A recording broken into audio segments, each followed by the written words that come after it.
bem-vindos a mais um vídeo do canal Gabriela e Arthur Ainck.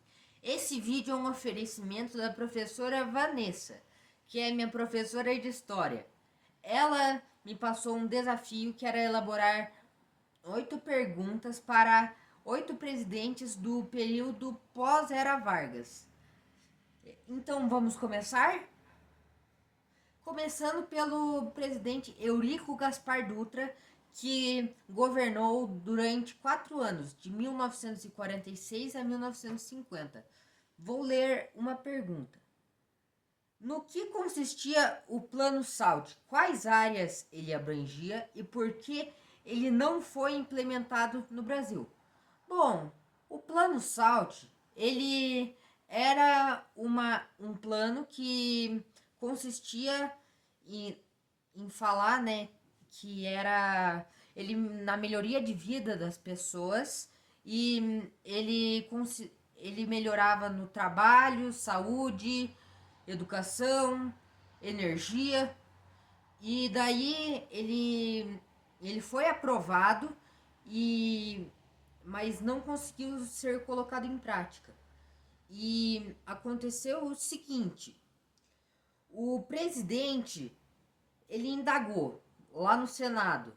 Ele indagou e até escreveu: nossa capacidade de trabalho e organização não se mostrou suficientemente habilitada a aproveitar-se das circunstâncias favoráveis da inflação para fomentar a riqueza nacional. Isso não quer dizer que o Estado se mantenha indiferente e apático na expectativa de que o restabelecimento do equilíbrio econômico se processe espontaneamente.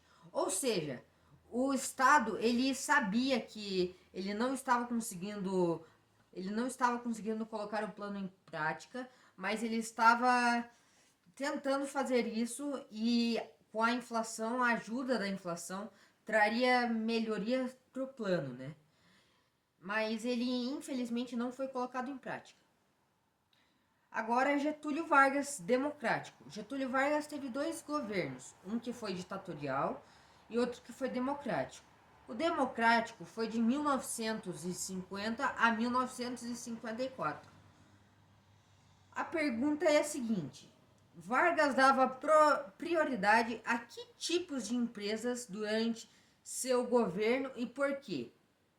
Ele dava prioridade a empresas estatais para que os recursos nacionais fossem utilizados com menos capital estrangeiro, mas sim capital interno, né? Ele queria que fosse mais capital interno. Ele criou 2 empresas, a Petrobras e a Eletrobras. A Petrobras, ela era uma empresa petrolífera e a Eletrobras era uma empresa elétrica. Elas iam dar mais dinheiro para o Brasil e dar um aspecto melhor para o Brasil, que com mais, como eu posso dizer, dariam uma maior capacidade de a visão do Brasil melhoraria. Juscelino Kubitschek é o próximo presidente, que governou de 1955 a 1960. A pergunta é a seguinte: por que Juscelino Kubitschek enfrentou ameaças dos militares em meio ao seu mandato presidencial? Cite exemplos de tentativas de intervenção realizadas. O presidente Juscelino Kubitschek o país já estava sofrendo antes, né? Os militares tentando interferir. Eles falaram que eles até tinham uma proposta para não ter eleição. Eles ameaçaram que não teria eleição, né? Eles ameaçaram que iam tomar o poder de Juscelino Kubitschek depois, né? E eles também ameaçaram assumir o governo. Eles ameaçaram intervir na política econômica do país. E gerou grandes pressões em Juscelino Kubitschek. Agora vou falar sobre Jânio Quadros. Jânio Quadros governou em 1961. A pergunta é a tal: explique o que foi a censura dos meios de comunicação e cite exemplos de proibições. A censura realizada neste governo contava com as tais coisas, tipo eles não queriam manifestações culturais, artísticas, musicais, eram tudo proibido, músicas proibidas, programações indesejadas, livros recolhidos e queimados, filmes que não podiam nem ser gravados. Havia um comitê que falava que quase tudo teria que ser aprovado, mas eles não aprovavam quase nada. Aí ficou muito ruim, né, para dar. Nenhum filósofo poderia ter direito de expressão, nada. Agora, João Goulart governou de 1961 a 1964. Como que João Goulart ingressou na carreira política? João Goulart ingressou na carreira política por meio de Vargas. Logo depois que Vargas saiu do cargo de presidente, ele viajou para São Borja, onde ele viu uma reconhecida pessoa, que era João Goulart, mais conhecido como Jango, que ele conversou com Jango e falou várias coisas para ele. Falou que ele poderia ser candidatado. Ele se candidatou para deputado estadual pelo PDB, o Partido Trabalhista Brasileiro. Agora eu vou falar sobre Humberto Castelo Branco, que governou de 1964 a 1967. Explique no que consistia o exílio das figuras públicas artísticas e pessoas consideradas riscos para o governo. As pessoas exiladas foram pessoas que foram públicas, né? Que não só se manifestaram, elas não se manifestaram.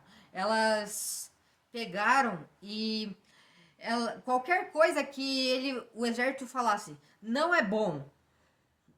Não, a população brasileira ela era formada, né, por várias classes sociais, mas só a classe social, a classe média intelectualizada que conseguiu ser exilada. Essas pessoas se afastaram dos opositores. E os opositores eram. As pessoas saíram do Brasil com medo de serem torturadas até a morte. E se elas falassem alguma coisa, qualquer coisa que o regime militar não aprovasse, elas seriam mortas ou torturadas. E isso seria muito ruim. Agora eu vou falar sobre Arthur da Costa e Silva. Como milagre econômico, o PIB cresceu 11,2% em 2 anos, mas o custo foi altíssimo. Explique o porquê. Foi um milagre ilusório, porque o Brasil fez empréstimos altíssimos. O Brasil ele fez grandes empréstimos, o PIB cresceu, mas ele ficou com uma dívida externa imensa. Foi uma dívida externa tão grande que não tem comparação, sabe? Agora eu vou falar sobre Emílio Garrastazu Médici. Quais foram as suspensões criadas durante o regime militar durante o governo de Médici e que órgãos foram criados para ocupar a Amazônia. O governo de Médici suspendeu o direito de votar e ser votado. Ele suspendeu também o direito de haver liberdade de expressão, não podia ter liberdade de expressão, e os órgãos que exploraram a Amazônia eram o projeto Rondon e o projeto INCRA, que esses projetos eles davam mais qualidade de vida para as populações que vivem lá pela Amazônia. O INCRA dá qualidade de vida aos indígenas e o projeto Rondon dá qualidade de vida a pessoas ribeirinhas. Então é isso, pessoal. Muito obrigado por assistirem esse vídeo e até a próxima.